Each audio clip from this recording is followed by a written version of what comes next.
Maintenant, je vais expliquer un travail qui est à la fois pour les moyens et les grandes sections, qui va juste avoir quelques différences.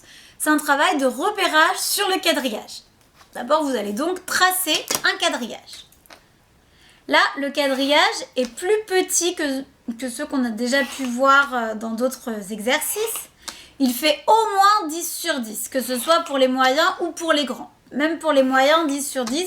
Et pour les grands, vous pouvez ajouter un petit peu des cases.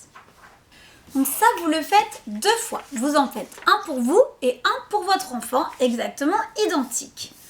Vous en donnez un à votre enfant et vous en gardez un. Vous allez placer un jeton où bon vous semble sur le quadrillage et l'enfant va devoir sur son quadrillage placer le jeton exactement au même endroit.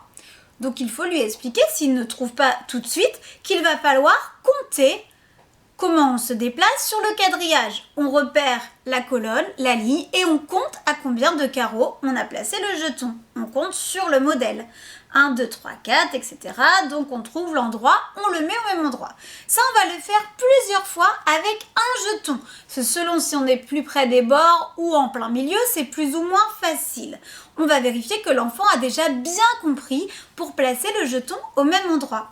Ensuite, on va le faire avec plusieurs jetons. Vous allez placer 3 jetons sur votre grille et l'enfant va devoir placer les 3 jetons sur sa grille au même endroit. Ensuite, on peut aller vers des choses de plus en plus complexes. Donc là, vous ne le faites pas en même temps, vous le faites une autre fois. Vous allez pouvoir placer des croix sur la feuille et l'enfant va devoir placer des croix. Donc là, on est dans quelque chose d'écrit, on a passé une étape. Ensuite, vous allez pouvoir placer plusieurs croix côte à côte, comme ceci, et l'enfant va devoir placer les mêmes croix sur sa grille. Et ensuite, vous allez pouvoir faire des dessins. Donc là, on arrive au pixel art.